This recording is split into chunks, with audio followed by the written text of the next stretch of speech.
it's your girl Michelle here. Today I'm just gonna stop in to do a quick book review. I know. I originally said I wasn't gonna turn this channel into a booktuber channel, but it's kind of what it's slowly becoming, just because I am so obsessed with reading right now. I have reignited that passion and I'm just gonna go with it because honestly the booktuber slash bookstagram community is actually really cool. I enjoy conversations with them so much and it's just kind of relaxing and awesome, and I need that in my life right now. So come along with me on this journey as we continue to read these awesome new books. As you guys know, I predominantly read horror, all levels of horror novels, whether it's gothic literature or classics or just now starting to dive back into contemporary horror. So we're just gonna be talking about that for a while, off and on. Other genres that I really enjoy are like true crime, for instance. Like I've told you guys before, I'm about to go back into school for forensic psychology. So anything that even remotely is like dark and twisted and kind of like a psychological thriller, I absolutely love. So if you guys have any recommendations for horror novels, true crime books, thrillers, whatever you guys can think of in those categories, list them down below for me. I would definitely love to learn some new books and authors. So yeah, so today we're going to be discussing one horror novel and one true crime novel. I classify it as a true crime novel because it literally was written by one of the FBI's most influential agents, in my opinion. Definitely one of the forerunners when it comes to forensic psychology and merging that with the criminal justice system.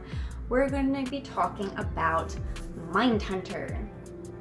So Mindhunter is written from the perspective of John Douglas, and John Douglas has been, or used to be, an FBI agent. He was an FBI agent for a very long time. If you've ever watched TV shows like Criminal Minds and shit like that, then you've heard of the BAU, even though that's the fictitious version of their unit. And it basically just kind of goes into a psychological realm that criminal justice did not used to partake in. You know, like this is why I love forensic psychology right here. This is why I love it so much, because it takes the rational, logistical thinking of criminal justice and merges it with the sometimes fantastical thinking of psychology. And I feel like the two do need to be combined when it comes to dealing with criminals, with murderers, with serial rapists, because when you're just looking at it from one end or the other, I feel like you're missing key points. So this book was really interesting for me to read personally because I've always had a dream of like working for the FBI. So I don't know if that's ever gonna happen because I'm already 30, so we'll just, I don't know, that might be a dream that just never happens, but I am pursuing my dream of working in forensic psychology. So there's that. Got halfway there at least, right? So let me just read you the back of this synopsis and then we'll go into more detail about what I thought of the book as a whole. So the back of the book says, during his 25-year career with the Investigative Support Unit, Special Agent John Douglas became a legendary figure in law enforcement, pursuing some of the most notorious and sadistic serial killers of our time. The man who hunted prostitutes for sport in the woods of Alaska, the Atlanta child murderer, and Seattle's Green River Killer, the case that nearly cost Douglas his life. As the model for Jack Crawford in The Silence of the Lambs, Douglas has confronted, interviewed, and studied scores of serial killers and assassins, including Charles Manson, Ted Bundy, and Ed Gein, who dressed himself in his victims' peeled skin. Yum.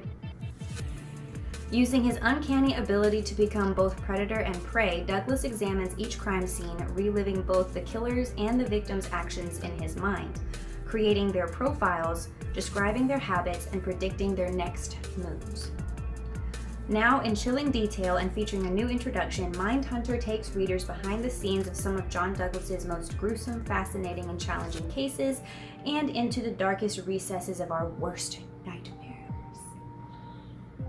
Yeah, so when going into this book, you need to kind of look at it as more of a scholarly experiential, if that's even the right word, read. Okay, this is more, it's not so academic that you won't understand what the hell he's talking about. It's not like he uses, you know, super flowery, way up here language so that the common layman couldn't understand what the hell he's talking about. It's not like that. It's just, if you don't have an interest in forensic psychology or psychology at all for that matter, you're probably not going to enjoy this book that much. Like, don't get me wrong, it does dive into several really amazing true crime cases. So if you are interested in true crime, you'll probably still get some enjoyment out of it.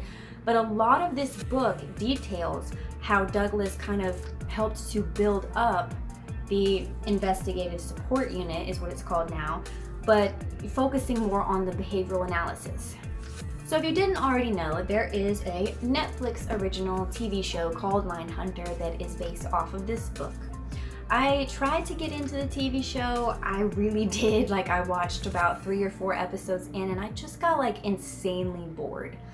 And I think the reason I got insanely bored with it was because even though his book does showcase certain parts of John Douglas's life, and he doesn't like shy away from sharing about like marital problems that he went through or family issues or medical issues that he went through, I feel like his book stayed very focused and on point with his mission, which was to kind of interview all of these different serial killers and kind of form more of a behavioral analysis type of unit within the FBI, which had never really been done before. So whereas the book stayed very much like on point, I just felt like the TV show got so wrapped up in the fictionalized version of John Douglas's life that it just kind of became almost sitcom-y, like a little bit sitcom-y, like not sitcom-y in the type of way that like you're laughing or all this shit. Like, it is a drama, don't get me wrong, it's very much a drama, but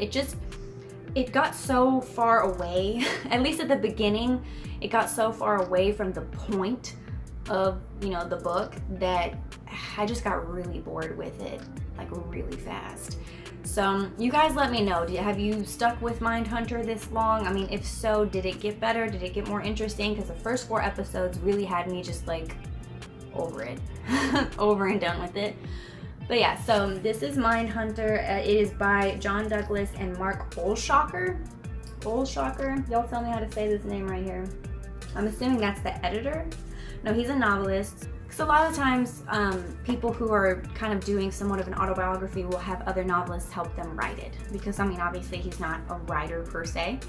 But along with, you know, Mark Olshaker's help, this book exists. And honestly, I'm really glad that it does. Even though it took me a little while to get through this book because it does get really dry at certain parts, I'm very glad that I did read it. So there's roughly about 400, a little over 400 pages to this book, so it is kind of a chunker. It's not too crazy, but the reason I really love books like this is that like each chapter is almost like a separate case. It's almost like you can read a chapter and put it down for a while. It's almost like a collection of short stories in a way, because like I finished this book over the course of several months. Like, I would just read a little bit of it, and then if I got kind of bored or if I wanted to start a new book, I would just put it down. And then I would come back to it. The very next chapter was kind of a different case.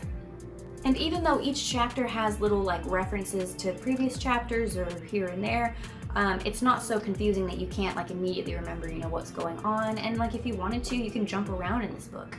You know, so I really love the cover as well. You guys have probably seen this cover on the Netflix show.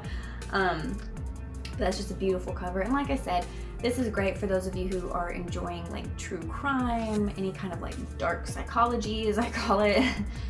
This is definitely a book for you. So yeah.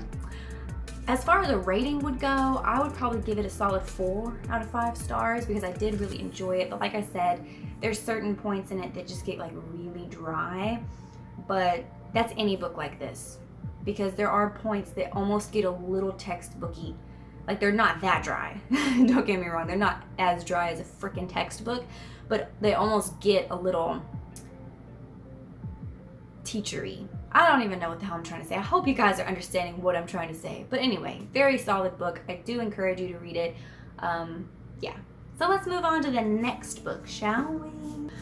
So if you guys follow me on Instagram, and if you don't, you would like to, I will link that down below, then you probably know that I have been slowly working my way through this giant monolith of a book. Pretty sure this thing's like almost as wide as my head. Yes, we're going to be talking about It by Stephen King. First of all, I had to get this edition when I first saw it because look at it, it's fucking amazing. I love it so much. But that's besides the point. So this is literally the largest book I have ever read, like from cover to cover. The largest book I've ever read. I know if you are like a well-read individual and you read all the time, you've probably read books this size, maybe even bigger for all I know. This is the largest mother book I have ever read in my life, which is probably why I'm not going to be holding it up here for the entire time because this sucker is heavy. So first off, just check out this freaking cover because it's freaking gorgeous. So I'm just gonna read the synopsis for you guys real quick. I know you guys probably already have heard the synopsis and understand the story of it. If you haven't, where the fuck have you been living? But let me just read this through and then we'll get into my opinions on it. To the children, the town was their whole world. To the adults, knowing better, Derry, Maine was just their hometown. Familiar, well-ordered, a good place to live. It was the children who saw and felt what made Derry so horribly different. In the storm drains, in the sewers, it lurked, taking on the shape of every nightmare, each person's deepest dread. Sometimes it reached up, seizing, tearing, killing. The adults, knowing better, knew nothing. Time passed and the children grew up, moved away. The horror of it was deep buried, wrapped in forgetfulness, until the grown-up children were called back once more to confront it as it stirred and coiled in the sullen depths of their memories, reaching up again to make their past nightmares a terrible present reality. Frightening, epic, and brilliant, Stephen King's It is one of the greatest works of a true storytelling master. For the majority of this book, and I ain't gonna lie, I got about halfway through this book, like literally midway, maybe a little less than midway, and I took about 2 solid months off from reading it because I was so tired. Now, to be fair, I had originally started this book back when I was still pursuing my master's, and it was just such a fucking chore to try and get this sucker read when every other day I was having to read until my eyeballs bled out of textbooks and this and that and the other. So I did kind of shelve it for a good long while. But about a month or so ago, once I started like diving into the whole booktubing thing and falling in love with horror all over again, I picked it back up and I started again. I did start from where I left off though, so maybe that's considered cheating because there's probably some bits and pieces that I forgot over the 2 months that I put it down. But I will say this for it. As far as that little blurb that said, you know, a true storytelling master, yes, you are. Stephen King, like, yes, the fuck you are. You literally created a story that lasts for over 1,000 fucking pages that actually kept my interest the entire time. I don't foresee anyone else really being able to do that. I really freaking don't. Now, I'm usually one of those people that when a story jumps back and forth and all over the place time-wise, I get really irritated. So I went into this book thinking I was probably gonna be annoyed because of just the flip-flopping back and forth mess that it is. But the way the book is built, as far as the sections, the chapters, the subsections, the way everything kind of streamlines together, the way like one section will end on a thought that the adult version of a child is having and then it will pick up back in a memory. Honestly, I never got confused. I never, you know, had to stop and think, oh shit, what time zone? Or like, is this a memory or is this the real thing? I never had to do that. It had a very lovely flow to it. And the storytelling, like I said, like the storytelling itself was amazing. Character building, holy fucking shit. I've never seen so much which, okay, if you have over 1,000 pages, you better have some decent freaking character building, in my opinion.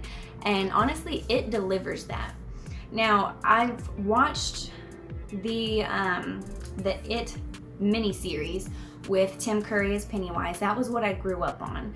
And then when they decided to reboot it and create It Chapter 1 and Chapter 2, I was super excited about it, and honestly it didn't let me down. I know a lot of people absolutely hated the reboot of It, but I really enjoyed it. Like, even though there's bits and pieces of the book that are missing out of both the original and the new, I honestly feel like the new has certain scenes that are more imperative to the book, if that makes sense, than the original did. But I love both. Like, don't get me wrong, both of them are fucking fantastic. So there are scenes in the book that, when you actually sit down and read the book, explain a lot more as to the children's overall fear. Like, don't get me wrong, the movies in and of themselves give you plenty of shit to fear. But the book creates such a strong relationship between that particular friend group. I almost said friend. I'm not from Texas. But the friend group in this story, like from the very beginning, you're seeing how everybody comes together. Everybody's bullied by the same kids. They're considered losers in certain aspects. They end up finding each other and forming this amazing bond. The character building that starts from when they're children in the book is so much better than it was ever portrayed in the movies. Like, you find yourself falling in love with all of these people.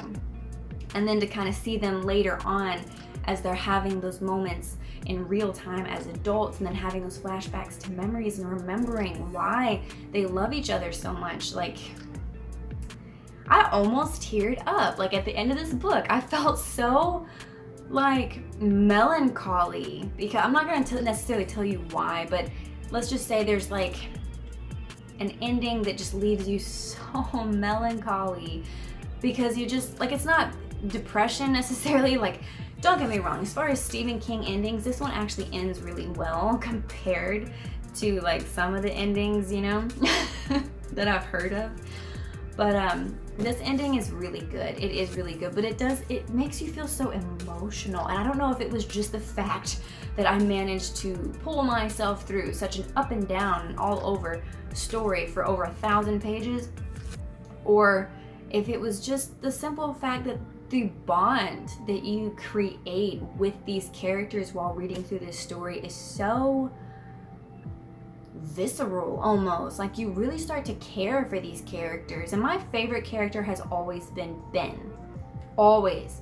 And reading his character building in the book just solidifies that even more. Like, absolutely solidifies who my favorite character is out of all of it. I know a lot of people look at me weird because they're like, you're a girl, shouldn't it be Bevy? No, it's not Beverly. It is Ben. All the way. Now, don't get me wrong. With it being such a large book, there are certain scenes that Stephen King decided to include in this book that I just felt, I didn't feel like they were pointless. I just felt like they were unnecessary. You know, like, it was fine. It doesn't make me hate the book. It doesn't make me like love the book any less per se. It just made me kind of feel weird. And I think that's the ultimate goal of Stephen King, is to definitely make you feel as uncomfortable as possible. So I get it. Like, I understand why those certain scenes are in there. It's just, there are certain scenes in the book that I was actually very grateful that they did not put in the movies, because that would have just been too much, way too much. But overall, I definitely give it 4.5 to 5. I mean, we can go ahead and say 5 stars. Honestly, we can go ahead and say 5 stars, even though there were parts of it that just didn't seem necessary for the story to continue to be as amazing as it was. It's just, they didn't take away from it either. You know, like, they didn't take away from it. It was just kind of like, that's odd. I didn't really want to feel that uncomfortable this soon. If that makes any kind of sense. But yeah, I really enjoy the film adaptations as well, even though I know a lot of people were not a big fan of the newer ones. But do I recommend it? Obviously, I'm giving this sucker at least, you know, at least a 4.5 to a 5. Is it gonna be for everyone? Hell no. Am I ever gonna read it again? I don't know. When I first finished it, I said, hell no, I'm never reading this again, because my eyes were like cross-eyed and I couldn't fucking do it anymore. I could not read any more of this story. But actually, like, now that I've had a couple of weeks to sit with it and digest it mentally, it is such a fucking good story, you guys. Like, it is such a good story. And I'm not just saying that because in the horror realm either. Like, I'm not just giving it a 4.5 out of just the horror genre. I'm giving it between a 4.5 and a 5 out of all genres. There's a little bit of everything in this book. Like, yes, okay, it's horror, it's Stephen King, come on. But the overall storytelling is just so amazing. And like, I literally teared up by the end of this book.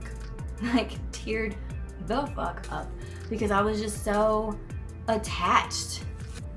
I mean, look at this thing. That's a long time to form an attachment to some really amazing characters. So that's just how I felt about it. If you guys have read either one of these books, let me know what you thought down below. Is there a gnat in here? Get the fuck out of here, gnat. Let me know what you guys thought of these books down below. If you feel like reading them, I definitely recommend both of them. One is more of a true crime, and one of them is definitely horror. But both are good for if you're trying to step out of your comfort zone and have never really read either one of those genres. I highly recommend these. But if you go for it, just know it's gonna be a journey.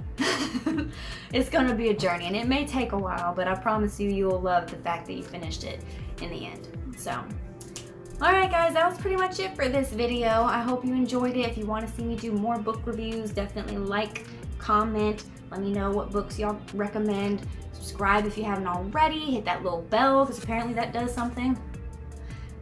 And I'll see you guys next time. Peace.